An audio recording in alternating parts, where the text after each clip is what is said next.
Google نے مزید 5 برسوں کے لیے حیدرآباد میں آفس کی جگہ حاصل کر لی۔ جی ہاں ناظرین، گوگل نے حیدرآباد میں اپنی سرگرمیوں کو مزید 5 سال تک وسعت دینے کا اہم فیصلہ کیا ہے۔ کمپنی نے حیدرآباد میں اپنے دفتر کے لیے 3.7 لاکھ مربع فٹ جگہ 5 سالہ لیز پر حاصل کی ہے۔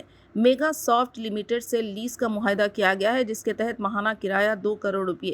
Google connect service India private limited نے سلر پور یاستوا نالج کیپٹل میں آفس کے لیے تقریباً 6 فلور حاصل کیے ہیں۔ لیز کے معاہدے پر 27 اگست 2024 کو دستخط کیے گئے۔ معاہدے کے مطابق آفس اسپیسز کا ماہانہ کرایہ 2.2 کروڑ ہوگا اور کمپنی نے ڈپازٹ کے طور پر 10.6 کروڑ روپے ادا کیے ہیں۔ ہر ماہ 55.2 روپے فی اسکوائر میٹر کے حساب سے معاہدہ کیا گیا۔ 36 ماہ کے بعد کرایے میں 15% کا اضافہ ہوگا۔ بلڈنگ کے مالک میگا سافٹ لمیٹڈ ہے، جبکہ Darshana infrastructure private limited developer ہے۔ 2022 میں Google connect services India private limited نے حیدرآباد میں 3 سال کی لیز پر سالانہ 37.3 کروڑ روپے کرائے پر 6 لاکھ مربع فٹ کی آفس اسپیسز حاصل کی تھی۔ کمپنی نے گراؤنڈ، فرسٹ، سیکنڈ، تھرڈ کے علاوہ 8ویں اور 9ویں منزل لیز پر حاصل کی تھی۔